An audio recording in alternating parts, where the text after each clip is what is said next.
Olá! Hoje a gente vai dar uma olhada mais a fundo no material chamado Cristo, este tão desconhecido X. Olá. Ele pega um tema assim super central, mas que gera muita discussão, né? O significado da morte de Cristo. Exato. E o interessante é que, mesmo entre quem se diz cristão, as ideias variam muito sobre por que ele morreu, como ele morreu. Uhum. Então, a nossa ideia aqui é meio que desempacotar essas visões que o texto traz e os argumentos da Bíblia que ele usa, né, para sustentar ou para, tipo, refutar cada uma delas. Isso aí. O texto já começa com uma coisa curiosa, né? Cita lá Efésios 4, pedindo unidade na fé, um só Senhor, uma só fé. Sim. Mas aí ele mesmo diz, na prática, quando o assunto é a morte de Cristo, ó, tem um monte de opinião diferente. É quase um paradoxo para começar a conversa. Pois é, a análise parte justamente daí. O autor ele sugere que o ideal seria ter essa concordância na doutrina, né? Mesmo que os rituais fossem diferentes, enfim. Entendi. Essa divergência toda, pelo menos na visão que o texto apresenta, ela aparece quando a figura de Cristo é vista mais como, sei lá, um personagem histórico ou religioso genérico. Ah, tipo, fora do contexto específico que as escrituras dariam? Exatamente.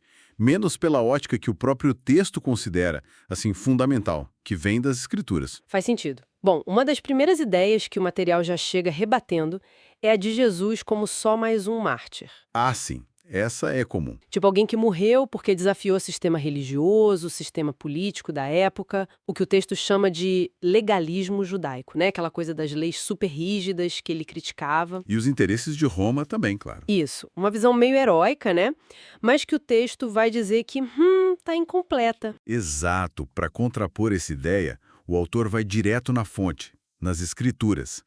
Ele cita, por exemplo, Efésios 2.1, Que fala sobre. que fala que Cristo deu vida aos que estavam mortos em delitos e pecados. Isso já sugere um propósito que vai além, né, de um simples martírio político-social. Uhum. E também Mateus 20:28, que é bem direto. Diz que ele deu a vida em resgate de muitos. A palavra-chave aí é resgate. Entendi. E o ponto que eu acho fascinante que o texto destaca é a diferença na reação. Ele contrasta aquela agonia profunda, o pavor de Cristo antes de morrer. Lembra? O suor de sangue, o pedido para o pai afastar o cálice. Sim, sim, muito forte essa parte. Pois é, ele contrasta isso com o que ele descreve como sendo a euforia, a alegria quase, que seria típica dos mártiros que abraçam o sacrifício. A ideia do texto é, opa, a experiência de Cristo foi outra coisa, foi diferente. Nossa, essa distinção é marcante mesmo.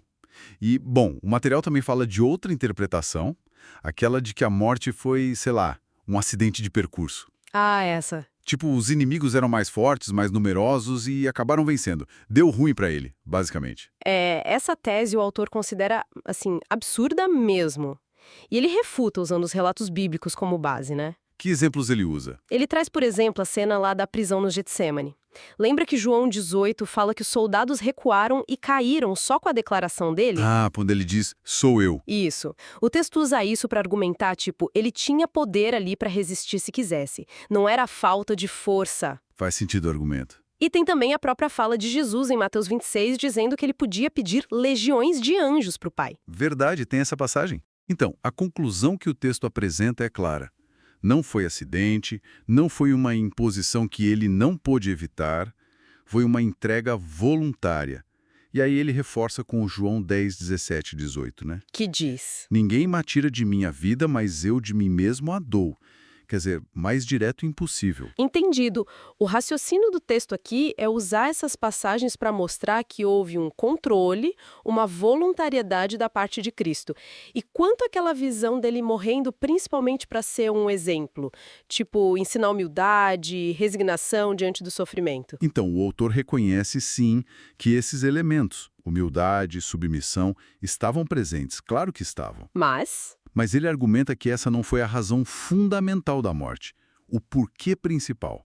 Se a gente conecta isso com a visão geral do texto, o propósito central mesmo, e ele se apoia muito em Isaías 53:5, seria curar as feridas da alma, né, causadas pelo pecado. aquela parte, pelas suas pisaduras fomos sarados? Exatamente essa.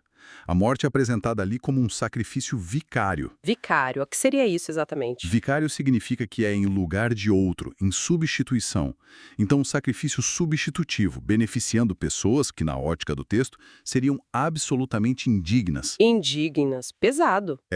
O objetivo seria satisfazer uma exigência da lei, aquela "a alma que pecar essa morrerá", mas através de um redentor qualificado. Para essa análise do texto, qualquer outra explicação, tipo só martírio, só exemplo, acabaria diminuindo esse propósito redentor específico. Entendi. Então, amarrando tudo isso que a gente conversou, o material basicamente está dizendo que essas outras visões, mártir comum, vítima de um acidente, mero exemplo moral, não se sustentam diante do que ele chama de supremo propósito de Deus revelado nas escrituras que ele cita. É isso. Precisamente, a análise toda converge para essa ideia. Uma morte intencional, voluntária e com um propósito de redenção bem específico, conforme interpretado nessas passagens bíblicas.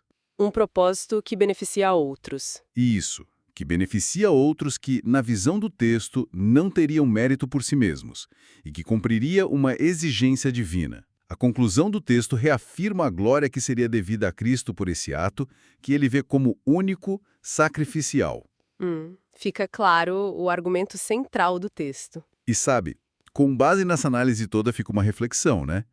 Se o argumento principal é que o benefício da morte de Cristo vai para quem é considerado inferior em todos os sentidos e indigno, Sim. que implicações essa ideia tão radical de graça imerecida, como o texto apresenta, poderia ter na nossa forma de pensar sobre valor, sobre mérito, sobre dignidade, mas fora do campo só da teologia, sabe? Em outras áreas da vida mesmo.